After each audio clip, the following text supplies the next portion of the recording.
Session 17ನಲ್ಲಿ ನಾವು alpha ಪಾರ್ಟಿಕಲ್ನ ಉಳಿದ topics ಬಗ್ಗೆ ಡಿಸ್ಕಸ್ ಮಾಡೋಣ. ಸೆಷನ್ 16ನಲ್ಲೂ ಕೂಡ ರೇಡಿಯೋ ಆಕ್ಟಿವಿಟಿನಲ್ಲಿ ಬರುವ ಆಲ್ಫಾ ಡಿಕೆ ಬಗ್ಗೆ ತಿಳ್ಕೊಂಡಿದ್ವಿ. ಸೊ ಸೆಷನ್ 17ನಲ್ಲಿ ನೆಕ್ಸ್ಟ್ ಪಾರ್ಟು ಆಲ್ಫಾ ಡಿಕೆಯ ನೆಕ್ಸ್ಟ್ ಪಾರ್ಟ್ ನೋಡೋಣ. ರೇಂಜ್ ಆಫ್ ಆಲ್ಫಾ ಪಾರ್ಟಿಕಲ್ಸ್ ಅಂದರೆ ರೇಂಜ್ ನಥಿಂಗ್ ಬಟ್ ಎನರ್ಜಿ ಅಂತ ಹೇಳಿಬಿಟ್ಟು, then short range and long range alpha particles, nothing but spectrum of alpha particles ಇದು. Then next Geiger law and Geiger Nuttall law, ಇವೆರಡೂ laws ನಮಗೆ particular alpha ರೇನ range ಮತ್ತು ವೆಲಾಸಿಟಿಗೆ ಇರೋ ರಿಲೇಷನ್ಶಿಪ್ಪನ್ನು ಕೊಡುತ್ತೆ ಗಿಗರ್ law. ಅದೇ ಥರ ಗಿಗರ್ ನೆಟ್ ಎಲ್ಲ it gives an equation or empirical relationship between range of alpha particle, then decay constant of particular radioactive element. So ಯಾವ ರೇಡಿಯೋಆಕ್ಟಿವ್ ಎಲಿಮೆಂಟಿಂದ alpha particle emit ಆಗ್ತಿರುತ್ತೋ ಆ ಪಾರ್ಟಿಕಲ್ನ ರೇಂಜ್ ಮತ್ತು ಆ ರೇಡಿಯೋಆಕ್ಟಿವ್ ಎಲಿಮೆಂಟಿನ ಡಿಕೆ ಕಾನ್ಸ್ಟೆಂಟ್, ಸೊ ಆ ಎರಡೂ ಟರ್ಮು ಇರೋ ರಿಲೇಷನ್ಶಿಪ್ಪನ್ನು ಗಿಗರ್ ನಟ್ಟೆಲ್ಲಾದಲ್ಲಿ ನಾವು ತಿಳ್ಕೊಳ್ಬೋದು. ಸೊ ಹಾಗಾದರೆ first one range of alpha particles ಬಗ್ಗೆ ನೋಡೋಣ. ಸೊ ಸಿಂಗಲ್ ವರ್ಡಲ್ಲಿ ಹೇಳ್ಬೋದು ಅಂದರೆ ರೇಂಜ್ ಆಫ್ ಆಲ್ಫಾ ಪಾರ್ಟಿಕಲ್ನ just energy of alpha particle ಹಾಗೆ ಕೂಡ ನಾವು ಹೇಳ್ಬೋದು ಅಥವಾ ರೆಪ್ರೆಸೆಂಟ್ ಮಾಡ್ಬೋದು ಕೂಡ. ಹಾಗಾದರೆ ರೇಂಜ್ ಹೇಗೆ ನಾವು ಡಿಫೈನ್ ಮಾಡ್ಬೋದು ಈ ನಮ್ಮ ರೇಡಿಯೋ ಆಕ್ಟಿವಿಟಿ ಲೆಸನಲ್ಲಿ ಅಥವಾ ರೇಡಿಯೋ ಆಕ್ಟಿವಿಟಿಗೆ ಹೊಂದ್ಕೊಂಡಂಗೆ ಪರ್ಟಿಕ್ಯುಲರ್ ಆಲ್ಫಾ ಪಾರ್ಟಿಕಲ್ಗೆ ಅಂತ ಹೇಳ್ಬಿಟ್ಟು. So usually alpha particles features ನಾವೆಲ್ಲ ತಿಳ್ಕೊಂಡಿದ್ದೀವಿ.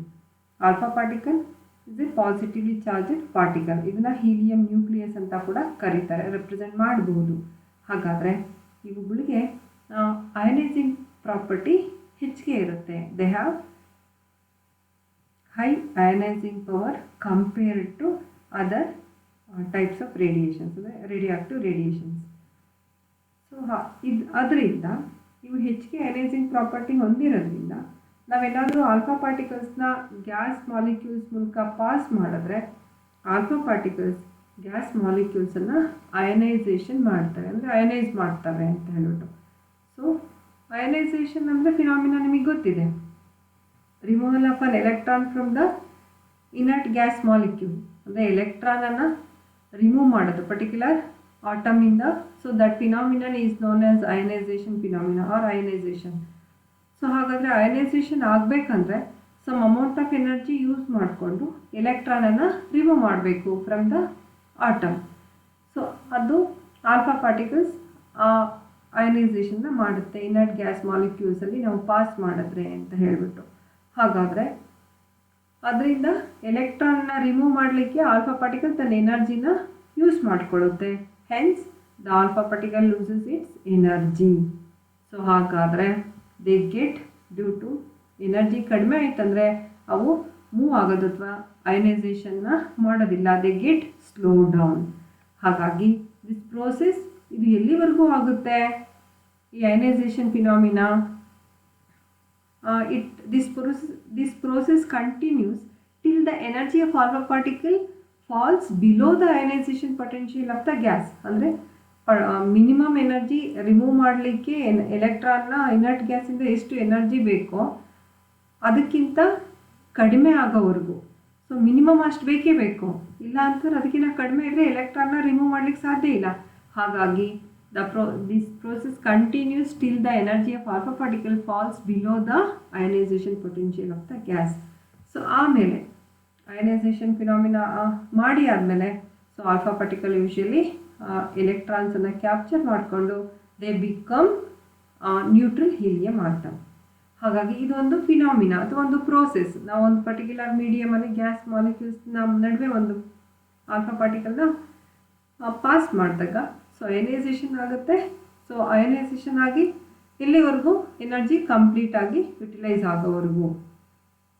ಸೊ ಈ ಒಂದನ್ನು ಇದರಲ್ಲಿ ನಾವು ರೇಂಜನ್ನು ಡಿಫೈನ್ ಮಾಡಿದ್ದಾರೆ ಪರ್ಟಿಕ್ಯುಲರ್ ಈ ಫಿನಾಮಿನನ್ನು ತಗೊಂಡು. ಹಾಗಾದರೆ range of an alpha particle is nothing but the distance through which an alpha particle can ionise the gas molecule through which it passes. ನಾವು ಯಾವ ಥರ ಬೇಕಾದರೂ alpha particle, range of alpha ಪಾರ್ಟಿಕಲ್ನ ಡಿಪೆಂಡ್ ಮಾಡ್ಬೋದು. ಸೊ ನೋಡಿ, that actually depends on or that represents the distance, nothing but energy ಅಂತ ಹೇಳ್ಬಿಟ್ಟು. ಹಾಗಾದರೆ ಮತ್ತೊಂದು ಥರನೂ ಹೇಳ್ಬೋದು, the distance through which an alpha particle can travel through the air before they lose their kinetic energy to the extent that they no longer ionise the gas. ಅಂದರೆ ಎಲ್ಲಿವರೆಗೂ ಅಯನೈಸ್ ಮಾಡೋ ಶಕ್ತಿ ಇರುತ್ತೋ, ಪವರ್ ಇರುತ್ತೋ, ಅಲ್ಲಿವರೆಗೂ ಮೂವ್ ಆಗ್ತಿರುತ್ತೆ. ಅಷ್ಟು ಡಿಸ್ಟೆನ್ಸ್ ಮೂವ್ ಆಗಿರೋದನ್ನು ನಾವು range of alpha particle ಅಂತ ಕರೀತಾರೆ ಅಂತ ಹೇಳ್ಬಿಟ್ಟು ಅಷ್ಟೇ, ಇದರಲ್ಲಿ ಇನ್ನೇನಿಲ್ಲ. So in terms of ionisation potential ಕೂಡ ಡಿಫೈನ್ ಮಾಡಿದ್ದಾರೆ. So the distance through which an alpha particle can travel in a gas before its energy falls below the ionisation potential of the gas, it is called range of alpha particle in that particular gas. ಒಟ್ಟಾರೆಯಾಗಿ range of alpha particle represents the maximum distance traveled by them from the source within a given substance ಅಂತ ಹೇಳ್ಬಿಟ್ಟು. So the maximum distance traveled by the alpha particle from the source within a given substance represents range of alpha particle. So final ಆಗಿ ನಿಮಗೆ range ಬಗ್ಗೆ ಸ್ವಲ್ಪ idea ಬಂತು ಅಂದ್ಕೊಳ್ತೀನಿ. ಹಾಗೆಯೇ so range of alpha particles ಯಾವ್ಯಾವುದ್ರ ಮೇಲೆ ಡಿಪೆಂಡ್ ಆಗಿರುತ್ತೆ ಅಂತ ಹೇಳಿಬಿಟ್ಟು. ಸೊ ನೋಡಿ, range of alpha particle depends upon the initial energy with which they are emitted. So ಎಷ್ಟು ಎನರ್ಜಿಯಲ್ಲಿ, ಇನಿಷಿಯಲ್ ಎನರ್ಜಿನಲ್ಲಿ ಅಥವಾ ವೆಲಾಸಿಟಿನಲ್ಲಿ ಅವು ಪರ್ಟಿಕ್ಯುಲರ್ ರೇಡಿಯೋ ಆ್ಯಕ್ಟಿವ್ ಎಲಿಮೆಂಟಿಂದ ಎಮಿಟ್ ಮಾಡ್ತವೆ, ಆ ಇನಿಷಿಯಲ್ ಎನರ್ಜಿ ಮೇಲೆ range of alpha particle depend ಆಗಿರುತ್ತೆ ಅಂತ ಹೇಳ್ಬಿಟ್ಟು, ಅಥವಾ ವೆಲಾಸಿಟಿ, ಇನಿಷಿಯಲ್ ವೆಲಾಸಿಟಿ ಮೇಲೆ. ಸೊ ಅದಷ್ಟೇ ಅಲ್ಲ, range of alpha particle depends on the nature of the radioactive element. ಆ ಪರ್ಟಿಕ್ಯುಲರ್ ರೇಡಿಯೋ ಆ್ಯಕ್ಟಿವ್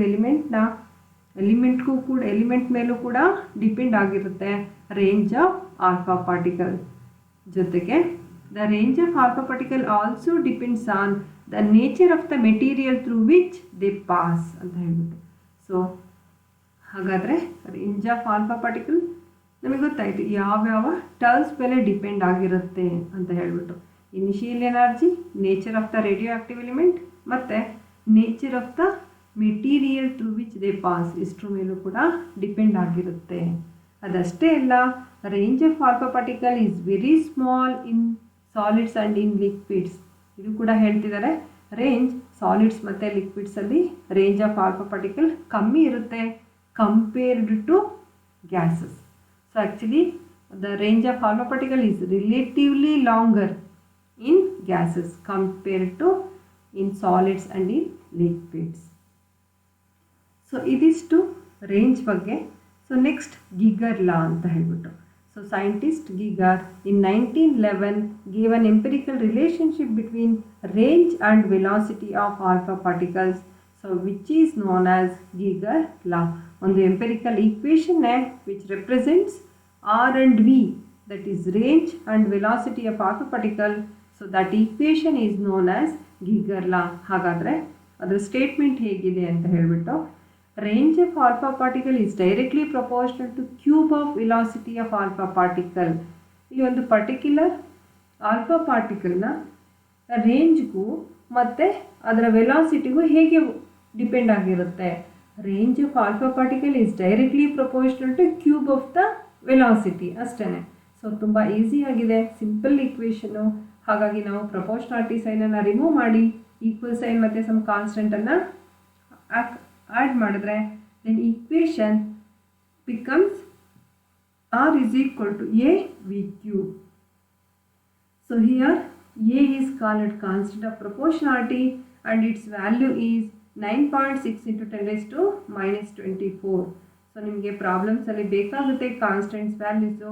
ಹಾಗಾಗಿ ನೀವು ಕೆಲವೊಂದಷ್ಟು ಕಾನ್ಸ್ಟೆಂಟ್ಸ್ ವ್ಯಾಲ್ಯೂಸನ್ನು ನೆನ್ಪಿಟ್ಕೊಳ್ಬೇಕಾಗುತ್ತೆ. So here A is a proportionality constant and its value is 9.6 into 10 raised to minus 24. ಇದಿಷ್ಟು range in terms of velocity. ನಾವು range of alpha ಪಾರ್ಟಿಕಲ್ದು in terms of kinetic ಎನರ್ಜಿನಲ್ಲೂ ಕೂಡ ಬರಿಬೋದು. ಅಂದರೆ ಒಂದು ಆಲ್ಫಾ ಪಾರ್ಟಿಕಲ್ನ ರೇಂಜು ಮತ್ತು ಅದರ ಕೈನೆಟಿಕ್ ಎನರ್ಜಿ ಹೀಗೆ ರಿಲೇಟ್ ಮಾಡ್ಬೋದು ಅಂತ ಹೇಳಿಬಿಟ್ಟು. ಸೊ ಅದನ್ನು ಹೇಗೆ ಅಂತ ನೋಡೋಣ. ನೋಡಿ, ಅದೇ if E is the kinetic energy of alpha particle, then general equation E is equal to half mv square. So this represents kinetic energy of alpha particle. ಹಾಗಾದರೆ ಇಲ್ಲಿ v ಗೆ ನಾವು ಈಕ್ವೇಷನ್ನ ಬರ್ಕೊಳ್ಬೋದು ವೆಲಾಸಿಟಿಗೆ ಅಂತ ಹೇಳ್ಬಿಟ್ಟು. m mass of alpha particle, then v corresponding velocity. So here v square is equal to 2e by m, then v that is equal to 2e by m with root ಅಷ್ಟಿದೆ. So ಹಾಗಾದರೆ ನಾವು ಮೊದಲಿದ್ದ ಈಕ್ವೇಷನ್ಗೆ V ವ್ಯಾಲ್ಯೂಗೆ substitute ಮಾಡಿದ್ರೆ in terms of E, that is in equation R is equal to A V Q, ಈ ಈಕ್ವೇಷನಲ್ಲಿ substitute ಮಾಡಿದ್ರೆ then R is equal to A 2e by m to the power 3/2 ಆಗುತ್ತೆ. ಸೊ ಫೈನಲ್ ಆಗಿ ನಾವು constant value ಇವು ಎರಡು ಸೇರಿಸಿ A ಮತ್ತು ಮತ್ತೊಂದಷ್ಟು ಕಾನ್ಸ್ಟೆಂಟ್ ಸೇರ್ಕೊಳುತ್ತೆ, ಅದನ್ನು ಬಿ ಅಂತ ಕರೆದಿದ್ದಾರೆ. Then R is equal to B E to the power 3/2. Here B is equal to 3.18 into 10 to the power -3. ಹಾಗಾಗಿ ನೀವು ಎ ಮತ್ತು ಬಿ ಕಾನ್ಸ್ಟೆಂಟ್ ವ್ಯಾಲ್ಯೂನ ನೆನ್ಪಿಟ್ಕೊಳ್ಬೇಕು. ಅದು ಇನ್ ಟರ್ಮ್ಸ್ ಆಫ್ ಎನರ್ಜಿನಲ್ಲಾದರೂ ಆಯಿತು ಅಥವಾ ಇನ್ ಟರ್ಮ್ಸ್ ಆಫ್ ವೆಲಾಸಿಟಿನಲ್ಲಾದರೂ ಆಯಿತು, ಆರನ್ನು ನಾವು ರಿಲೇಟ್ ಮಾಡಬಹುದು. ಸೊ ಇದಿಷ್ಟು ಗಿಗರ್ ಲಾ. ನೆಕ್ಸ್ಟ್ ಅಷ್ಟೇ ಸಿಂಪಲ್ ಆಗಿದೆ ಗಿಗರ್ ನಟ್ಟೆಲ್ಲ. ಸೊ ಅದನ್ನು ಹೇಗೆ ಅಂತ ನೋಡೋಣ. ನೋಡಿ, ಗಿಗರ್ ನಟ್ಟೆಲ್ಲಾದಲ್ಲಿ ಇದು ಕೂಡ 1911ನಲ್ಲೇ ಇದು ಪ್ರಪೋಸ್ ಮಾಡ್ತಾರೆ ಅಥವಾ ಈ ಈಕ್ವೇಷನ್ನ ಬರೀತಾರೆ.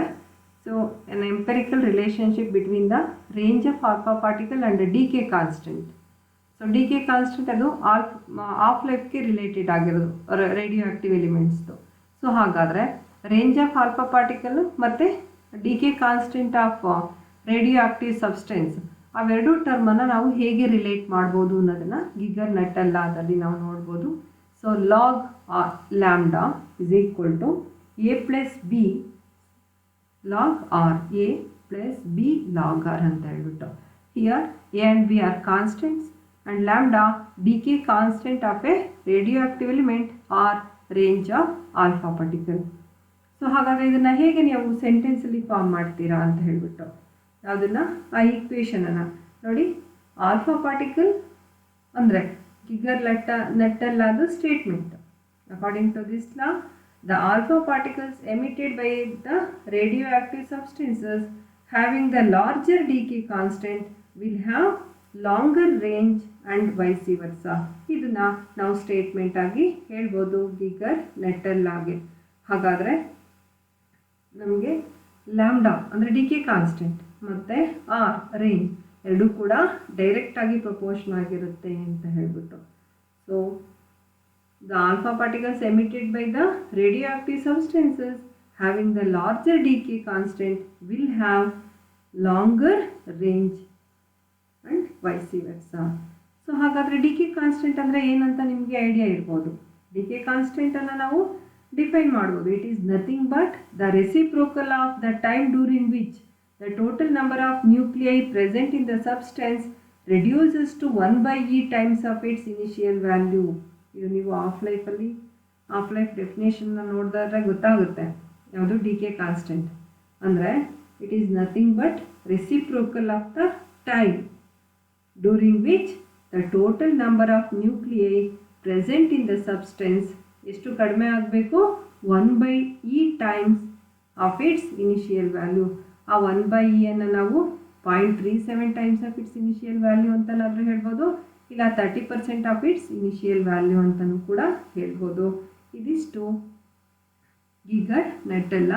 ಹಾಗಾದರೆ ನಾವಿಲ್ಲಿ ಗ್ರಾಫನ್ನು ಪ್ಲಾಟ್ ಮಾಡಿದ್ರೆ ಫಾರ್ ಡಿಫರೆಂಟ್ ರೇಡಿಯೋ ಆ್ಯಕ್ಟಿವ್ ಸೀರೀಸ್ಗೆ ಲಾಗ್ ಲ್ಯಾಂಬ್ಡಾ ಮತ್ತು A plus B log R ಆ ಈಕ್ವೇಷನ್ನ ತಗೊಂಡು ನಮಗೆ for different radioactive series ನಮಗೆ ಸ್ಟ್ರೈಟ್ ಲೈನ್ ಬರುತ್ತೆ, ಅವು ಪ್ಯಾರಲಲ್ ಆಗಿರುತ್ತೆ. ಸೊ ದಟ್ ಸ್ಲೋಪ್ ಎಲ್ಲದಕ್ಕೂ ಕೂಡ ಸೇಮ್ ವ್ಯಾಲ್ಯೂ ಬರುತ್ತೆ.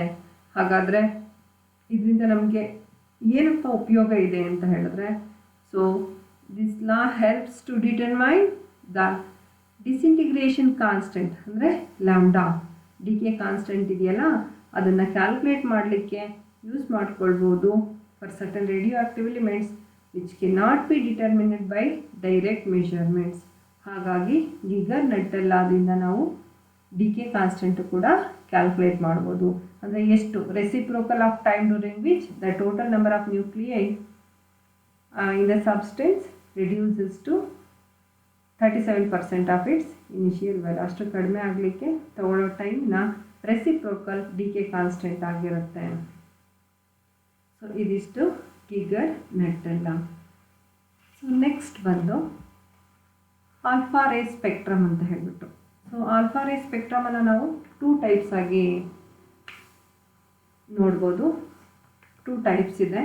ಒಂದು short range alpha ray spectrum ಅಥವಾ ಶಾರ್ಟ್ ರೇಂಜ್ ಆಲ್ಫಾ ಪಾರ್ಟಿಕಲ್ಸ್, ಮತ್ತೊಂದು ಲಾಂಗ್ ರೇಂಜ್ ಆಲ್ಫಾ ಪಾರ್ಟಿಕಲ್ಸ್ ಅಂತ. ಸೊ ಹಾಗಾದರೆ ಶಾರ್ಟ್ ರೇಂಜ್ ಆಲ್ಫಾ ಪಾರ್ಟಿಕಲ್ಸ್ ಅಂದರೆ ಏನು? ಜಸ್ಟ್ ನಮಗೆ ಆಲ್ಫಾ ಪಾರ್ಟಿಕಲ್ಸ್ ಎಮಿಟ್ ಆಗ್ತಿರೋದು ಅನ್ನೋದು ಗೊತ್ತಿದೆ, ಐಡಿಯಾ ಇದೆ. ಯಾವ ಎಲಿಮೆಂಟಿಂದ, ರೇಡಿಯೋ ಆಕ್ಟಿವ್ ಎಲಿಮೆಂಟಿಂದ ಎಮಿಟ್ ಆಗ್ತಿರುತ್ತೆ. So in order to acquire stability ಅಷ್ಟೇ. ಅನ್ಸ್ಟೇಬಲ್ ನ್ಯೂಕ್ಲಿಯಸ್ ಯಾವಿರುತ್ತೋ ಅದು ಸ್ಟೇಬಲ್ ಆಗಲಿಕ್ಕೆ ಆಲ್ಫಾ ಪಾರ್ಟಿಕಲ್ನ ಎಮಿಟ್ ಮಾಡುತ್ತೆ. Then it become stable. ಹಾಗಾದರೆ ಇಲ್ಲಿ ಟ್ರಾನ್ಸಿಷನ್ ಆಗಬೇಕು ಅಥವಾ ಪೇರೆಂಟ್ ಎಲಿಮೆಂಟು ಮತ್ತು ಡಾಟರ್ ಎಲಿಮೆಂಟ್. ಸೊ ಹಾಗಾದರೆ ಅದು ಯಾವ ಕಂಡೀಷನಲ್ಲಿ ಇರುತ್ತೆ ಅನ್ನೋದನ್ನು ಬೇಸಾಗಿ ಇಟ್ಕೊಂಡು ನಾವು ಶಾರ್ಟ್ ರೇಂಜ್ ಮತ್ತು ಲಾಂಗ್ ರೇಂಜ್ ಆಲ್ಫಾ ಪಾರ್ಟಿಕಲ್ಸ್ನ ಡಿಫ್ರೆನ್ಷಿಯೇಟ್ ಮಾಡ್ಬೋದು ಅಂತ ಹೇಳ್ಬಿಟ್ಟು. So short range alpha particles ನೀವು ನೋಡ್ತಾ ಇದ್ದೀರಾ ನೋಡಿ, ಇದು ಪೇರೆಂಟ್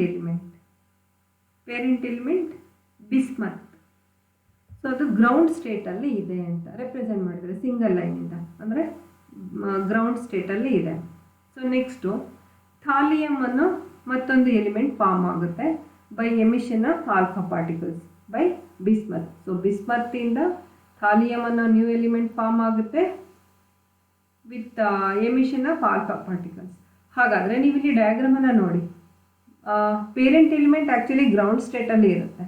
ಬಟ್ ಡಾಟರ್ ಎಲಿಮೆಂಟ್ ಅಥವಾ new element which is formed, it is in ಅದರ ಗ್ರೌಂಡ್ ಸ್ಟೇಟಲ್ಲೂ ಇರುತ್ತೆ, ಕೆಲವೊಂದು ಅವುಗಳ ಎಕ್ಸಿಟಿವ್ ಸ್ಟೇಟಲ್ಲೂ ಇರುತ್ತೆ ಅಂತ ಹೇಳ್ಬಿಟ್ಟು. ಹಾಗಾದರೆ ನಿಮಗೆ ಕ್ಲಿಯರ್ ಆಗಿ ತಿಳ್ಕೊಳ್ಳಿ, in this case of alpha emission ಅಂದರೆ ಶಾರ್ಟ್ ರೇಂಜ್ ಆಲ್ಫಾ ಪಾರ್ಟಿಕಲ್ಸಲ್ಲಿ the transition takes place from the ground state of parent nucleus to the different excited states or ground state of daughter nucleus. ಹಾಗಾದರೆ ಇಲ್ಲಿ parent nucleus ground ಸ್ಟೇಟಲ್ಲಿ ಇರುತ್ತೆ, but daughter nucleus ಅಥವಾ new nucleus form ಆಗಿದ್ದು ground ಸ್ಟೇಟಲ್ಲಾದರೂ ಇರ್ಬೋದು ಅಥವಾ ಅದು ಎಕ್ಸಿಟೆಡ್ ಸ್ಟೇಟಲ್ಲಾದರೂ ಇರುತ್ತೆ ಅಂತ ಹೇಳ್ಬಿಟ್ಟು. ಆದರೆ ನೆಕ್ಸ್ಟ್ ಇದು ಎಕ್ಸಿಟೆಡ್ ಸ್ಟೇಟಲ್ಲಿ ಇರೋದು by emitting gamma radiation, then it become stable, ಅದು ಕೂಡ ಸ್ಟೇಬಲ್ ಆಗುತ್ತೆ. ಆದರೆ ಇಲ್ಲಿ ಒಂದು point, the transition takes place from ground state of parent nucleus to the different excited states or ground state of daughter nucleus. Then here transition from ground state of parent nucleus to the ground state of daughter nucleus gives alpha particles of maximum energy, and energies of the other alpha particles emitted are called short range alpha particles. So ನೋಡಿ ಇಲ್ಲಿ ಏನಿಲ್ಲ, so ಇದು ground state of parent nucleus. ನಮಗೇನಾದರೂ new nucleus form ಆಗಿದ್ದು ground ಸ್ಟೇಟಲ್ಲೇ ಇದ್ದರೆ ಆ ಕೇಸಲ್ಲಿ ಆಗ ಎಮಿಟ್ ಆಗೋ ಆಲ್ಫಾ ಪಾರ್ಟಿಕಲ್ಸ್ನ ಎನರ್ಜಿ ಜಾಸ್ತಿ ಇರುತ್ತೆ ಅಂತ ಹೇಳ್ಬಿಟ್ಟು compare to other alpha particles. For example ಇದನ್ನು ಮೈನ್ ಗ್ರೂಪ್ ಆಲ್ಫಾ ಪಾರ್ಟಿಕಲ್ಸ್ ಅಂತ ಕರೀತಾರೆ. ಅಂದರೆ ಟ್ರಾನ್ಸಿಷನ್ ಆಗಬೇಕು from ground state to ground state, ಅವಾಗ ಕೂಡ ಆಲ್ಫಾ ಪಾರ್ಟಿಕಲ್ಸ್ ಎಮಿಟ್ ಆಗುತ್ತೆ. ಸೊ ಅದು ಜಾಸ್ತಿ ಎನರ್ಜಿನ ಹೊಂದಿರುತ್ತೆ. ಇನ್ನೊಂದು ಕೇಸಲ್ಲಿ ಇನ್ನು ಬೇರೆ ಆಟಮ್ಸು ಬಿಸ್ಮತ್ತು ಇದು ಥಾಲಿಯಮ್ ಆಗಿ ಇದು ಫಸ್ಟ್ ಎಕ್ಸಿಟಿವ್ ಸ್ಟೇಟಲ್ಲಿ ಇರುತ್ತೆ, ಯಾವುದು ನ್ಯೂ ಎಲಿಮೆಂಟ್ ಫಾರ್ಮ್ ಆಗಿರೋದು. ಆಗ ಇವುಗಳಿಗಿಂತ ಎನರ್ಜಿ ಕಡಿಮೆ ಇರುತ್ತೆ ಅಂತ ಹೇಳ್ಬಿಟ್ಟು ನೋಡಿ, ಹೀಗೆ ಕಮ್ಮಿ ಆಗ್ತಾ ಹೋಗುತ್ತೆ. ಅಂದರೆ ಡಿಫ್ರೆಂಟ್ ಬೇರೆ ಸ್ಟೇಟಿಗೆ ಎಕ್ಸಿಟೆಡ್ ಸ್ಟೇಟ್ಗೆ ಹೋದಂಗೆ ಆಲ್ಫಾ ಪಾರ್ಟಿಕಲ್ಸ್ ಟು ಎಮಿಟ್ ಆಗ್ತಿರೋ ಆಲ್ಫಾ ಪಾರ್ಟಿಕಲ್ಸ್ನ ಎನರ್ಜಿನೂ ಕೂಡ ಚೇಂಜ್ ಆಗ್ತಾ ಇರುತ್ತೆ. ಇಲ್ಲಿ ಗ್ರೌಂಡ್ ಸ್ಟೇಟ್ ಟು ಗ್ರೌಂಡ್ ಸ್ಟೇಟಲ್ಲಿ ಸಿಗೋ ಆಲ್ಫಾ ಪಾರ್ಟಿಕಲ್ಸ್ನ ಎನರ್ಜಿ ಜಾಸ್ತಿ ಇರುತ್ತೆ ಅಂತ ಹೇಳ್ಬಿಟ್ಟು. ಸೊ ಇದನ್ನು ಮೇನ್ ಗ್ರೂಪ್ ಆಲ್ಫಾ ಪಾರ್ಟಿಕಲ್ಸ್ ಅಂತ ಕರೀತಾರೆ. ಸೊ ಹಾಗಾದರೆ ಇದು ಉಳಿದವು ಅದರ್ ಗ್ರೂಪ್ ಆಲ್ಫಾ ಪಾರ್ಟಿಕಲ್ಸ್. ಅಂದರೆ ನೀವು ಒಂದು ತಿಳ್ಕೊಳ್ಬೇಕು, ಆಲ್ಫಾ ಸ್ಪೆಕ್ಟ್ರಮಲ್ಲಿ ಎಲ್ಲ ಆಲ್ಫಾ ಪಾರ್ಟಿಕಲ್ಸ್ ಎಮಿಟ್ ಆಗ್ತಿರೋ ಒಂದು ಪರ್ಟಿಕ್ಯುಲರ್ ರೇಡಿಯೋ ಆಕ್ಟಿವ್ ಎಲಿಮೆಂಟಿಂದ ಎಲ್ಲ ಆಲ್ಫಾ ಪಾರ್ಟಿಕಲ್ಸ್ದು ಎನರ್ಜಿ ಸೇಮ್ ಇರೋದಿಲ್ಲ ಅಂತ ಗೊತ್ತಾಯ್ತಲ್ಲ. ಇಲ್ಲಿ ಎಲ್ಲ ಆಲ್ಫಾ ಪಾರ್ಟಿಕಲ್ಸು ಬೇರೆ ಬೇರೆ ಇರುತ್ತೆ. ಸೊ ಯಾಕೆ ಟ್ರಾನ್ಸಿಷನ್ ಬೇರೆ ಬೇರೆ ಎನರ್ಜಿ ಲೆವೆಲ್ಸ್ಗೆ ಆಗೋದ್ರಿಂದ. ಸೊ ಹಾಗಾದರೆ this type of transition takes place in nuclei of larger of life ಜಾಸ್ತಿ ಇರೋ ನ್ಯೂಕ್ಲಿಯರ್ ರೇಡಿಯೋ ಆಕ್ಟಿವ್ ಎಲಿಮೆಂಟ್ಸಲ್ಲಿ ನಾವು ಈ ಥರದ್ದು ಆಲ್ಫಾ ಪಾರ್ಟಿಕಲ್ಸ್ ಎಮಿಷನನ್ನು ನೋಡ್ಬೋದು ಅಂತ ಹೇಳಿಬಿಟ್ಟು. So next long range alpha particles ನೋಡಿ. ಹಿಂದೆ ಪೇರೆಂಟ್ ನ್ಯೂಕ್ಲಿಯಸ್ ಗ್ರೌಂಡ್ ಸ್ಟೇಟಲ್ಲಿ ಇರುತ್ತೆ, ದೆನ್ ನ್ಯೂ ನ್ಯೂಕ್ಲಿಯಸ್ ಫಾರ್ಮ್ ಆಗಿರೋದು ground state as well as excited ಸ್ಟೇಟಲ್ಲಿ ಇರುತ್ತೆ. ಬಟ್ ಇಲ್ಲಿ ಸಪ್ರೇಟ್ ಆಗಿರುತ್ತೆ. In this case transition takes place from the different excited state of the parent nucleus to the ground state of daughter nucleus. So difference ಅರ್ಥ ಆಯಿತು ಅಂದ್ಕೊಳ್ತೀನಿ. ಎರಡು ಹಿಂದೆ ಹೇಳಿದ್ದಕ್ಕೂ ಮತ್ತು ಇವಾಗ ಹೇಳ್ತಿರೋದಕ್ಕೂ ನೋಡಿ, ಪೇರೆಂಟ್ ಎಲಿಮೆಂಟು ಗ್ರೌಂಡ್ ಸ್ಟೇಟಲ್ಲಿ ಇರೋದಿಲ್ಲ, ಅದಕ್ಕೆ ಬದಲಾಗಿ ಗ್ರೌಂಡ್ ಸ್ಟೇಟು ಮತ್ತು ಅದರ್ ಎಕ್ಸಿಟೆಡ್ ಸ್ಟೇಟಲ್ಲೂ ಇರುತ್ತೆ ಅಂತ. ಇದು ಪೊಲೋನಿಯಂ ನೋಡಿ ಒಂದು ಎಕ್ಸಾಂಪಲು. ಪೊಲೋನಿಯಂ ಡಿಫ್ರೆಂಟ್ ಎಕ್ಸಿಟೆಡ್ ಸ್ಟೇಟಲ್ಲಿ ಇರುತ್ತೆ ಮತ್ತು ಗ್ರೌಂಡ್ ಸ್ಟೇಟಲ್ಲೂ ಇರುತ್ತೆ. ಸೊ ಅದಾದಮೇಲೆ ಮೊದಲು ಬಿಸ್ಮತ್ತಿಂದ ಪೊಲೋನಿಯಂ ಫಾರ್ಮ್ ಆಗುತ್ತೆ. ಪೊಲೋನಿಯಮಿಂದ ನಿಮಗೆ ಲೆಡ್ ಅಥವಾ ಟಾಲಿಯಂ, ಅದರಿಂದ ಲೆಡ್ ಸಿಗುತ್ತೆ ಅಂತ ಹೇಳ್ಬಿಟ್ಟು, ಅಂದರೆ ಬೈ ಎಮಿಟಿಂಗ್ ಗಾಮಾ ಪಾರ್ಟಿಕಲ್ಸ್. ನೋಡಿ ಇಲ್ಲಿ ಮೈನ್ ಗ್ರೂಪ್ ಆಲ್ಫಾ ಪಾರ್ಟಿಕಲ್ಸನ್ನು ನೋಡೋಣ. ಅಂದರೆ ground state to ground state. ಹಾಗೆ ಎನರ್ಜಿನ ನೀವು ಕಂಪೇರ್ ಮಾಡಿದ್ರೆ ಇಲ್ಲಿ ಎನರ್ಜಿ ಗ್ರೌಂಡ್ ಸ್ಟೇಟಿಂದ ಗ್ರೌಂಡ್ ಸ್ಟೇಟ್ಗೆ ಟ್ರಾನ್ಸಿಷನ್ ಆಗೋವಾಗ ಎಮಿಟ್ ಆಗೋ ಆಲ್ಫಾ ಪಾರ್ಟಿಕಲ್ಸ್ನ ಎನರ್ಜಿ ಕಡಿಮೆ ಇರುತ್ತೆ ಕಂಪೇರ್ ಟು ಅದರ್ ಆಲ್ಫಾ ಇದು ಮೈನ್ ಗ್ರೂಪ್ ಆಲ್ಫಾ ಪಾರ್ಟಿಕಲ್ಸ್ ಅಂತ ಕರೀತಾರೆ. ನೋಡಿ 8.94 MeV ಇದೆ. ಸೊ ಇನ್ಕ್ರೀಸ್ ಆಗ್ತಾ ಹೋಗ್ತಿದೆ. ಅಂದರೆ ನೀವು ತಿಳ್ಕೊಳ್ಬೇಕಿಲ್ಲಿ, ಕನ್ಫ್ಯೂಷನ್ ಬೇಡ. ಸೊ ಟ್ರಾನ್ಸಿಷನ್ ಆಗ್ತಿದೆ from ground state as well as different excited state of parent nucleus. ಇಲ್ಲಿ ಪೇರೆಂಟ್ ನ್ಯೂಕ್ಲಿಯಸ್ ಎಕ್ಸಿಟೆಡ್ ಸ್ಟೇಟಲ್ಲಿ ಇರುತ್ತೆ. ದೆನ್ ಡಾಟರ್ ಎಲಿಮೆಂಟ್ ಫಾರ್ಮ್ ಆಗಿದ್ದು after emitting alpha radiation ground ಸ್ಟೇಟಲ್ಲೇ ಇರುತ್ತೆ ಅಂತ ಹೇಳ್ಬಿಟ್ಟು. Here the energies of alpha particles are greater than the energies of main group alpha particles. So main group alpha ಪಾರ್ಟಿಕಲ್ಸನ್ನು ನಾವು ground to ground state ಅಂತ ಕರಿತೀವಿ. ಹಾಗಾಗಿ ಇವುಗಳದ್ದು ಕಡಿಮೆ ಇರುತ್ತೆ compare to other group of alpha particles. Then ನಾವು ಈ ಥರದ್ದು ಟ್ರಾನ್ಸಿಷನ್ಸನ್ನು ಶಾರ್ಟರ್ ಆಫ್ ಲೈಫ್ ಇರೋ ರೇಡಿಯೋ ಆಕ್ಟಿವ್ ಎಲಿಮೆಂಟಲ್ಲಿ ನೋಡ್ಬೋದು ಅಂತ ಹೇಳಿಬಿಟ್ಟು. ಸೊ ಇದಿಷ್ಟು ಲಾಂಗ್ ರೇಂಜ್ ಮತ್ತು ಶಾರ್ಟ್ ರೇಂಜ್ ಆಲ್ಫಾ ಪಾರ್ಟಿಕಲ್ಸ್ ಅಥವಾ ಎನರ್ಜಿ ಆಲ್ಫಾ ರೇ ಸ್ಪೆಕ್ಟ್ರಮ್ ಬಗ್ಗೆ ಆಲ್ಫಾ ಪಾರ್ಟಿಕಲ್ಸ್ದು. ಸೊ ಹಾಗಾದರೆ ನಮಗೆ fine structure of alpha spectrum ಬಗ್ಗೆ ಐಡಿಯಾ ಬಂತು ಅಂದ್ಕೊಳ್ತೀನಿ. ಅಂದರೆ alpha particles which are emitted by the radioactive substances actually consists of discrete and closely spaced energy groups. ಅಂದರೆ ಗ್ರೂಪ್ ಆಫ್ ಆಲ್ಫಾ ಪಾರ್ಟಿಕಲ್ಸ್ ಇರುತ್ತೆ, ಸೇಮ್ ಎನರ್ಜಿ ಇರೋದಿಲ್ಲ. So several groups of alpha particles with different energy. ಇಲ್ಲಿ ಗೊತ್ತಾಯ್ತು ನೋಡಿ, ಬೇರೆ ಬೇರೆ energy ಇರೋದು alpha particles ಇರುತ್ತೆ ಗ್ರೂಪ್. ಇವು ತುಂಬಾ ಇರ್ತವೆ ಅಂತ ಹೇಳ್ಬಿಟ್ಟು. ಸೊ ಇದನ್ನೇ ನಾವು fine structure of alpha ray spectrum ಅಂತ ಕರೀತಾರೆ ಅಂತ ಹೇಳ್ಬಿಟ್ಟು. The several groups of alpha particles of different energy is known as fine structure of alpha spectrum. So ಇದು ಕೂಡ ನಮಗೆ ಎನರ್ಜಿ ಲೆವೆಲ್ ಎಕ್ಸಿಸ್ಟೆನ್ಸ್ಗೆ ಸಪೋರ್ಟ್ ಮಾಡುತ್ತೆ ಅಂತ ಕೂಡ ಹೇಳ್ತಾರೆ. ಅಂದರೆ ಎಕ್ಸಿಸ್ಟೆನ್ಸ್ ಇದೆ ಎನರ್ಜಿ ಲೆವೆಲ್ಸ್ ಅಂತ. ಅಂದರೆ ಇಲ್ಲಿ ಎನರ್ಜಿ ಸಪ್ರೇಟ್ ಡಿಫ್ರೆನ್ಸ್ ಇರುತ್ತಲ್ಲ, ಹಾಗಾಗಿ ಟ್ರಾನ್ಸಿಷನು ಬೇರೆ ಬೇರೆ ಎನರ್ಜಿ ಸ್ಟೇಟಾಗಿ ಆಗುತ್ತೆ. ಹಾಗಾಗಿ ಎನರ್ಜಿ ಸ್ಟೇಟು ಎಕ್ಸಿಸ್ಟೆನ್ಸಲ್ಲಿ ಇದೆ ಅಂತ ಕೂಡ ಹೇಳ್ಬೋದು.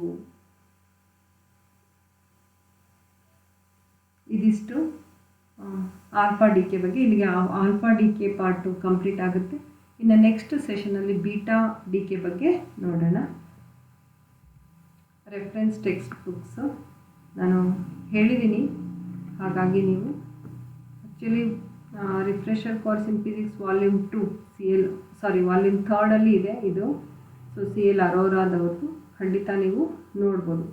ಎಲ್ಲ ಟೆಕ್ಸ್ಟ್ ಬುಕ್ ನೋಡ್ಬೋದು, ಪರ್ಟಿಕ್ಯುಲರ್ ಯಾವುದಾದ್ರು ಒಂದು ಕೂಡ ನೀವು ತಗೊಂಡು ನೋಡ್ಬೋದು.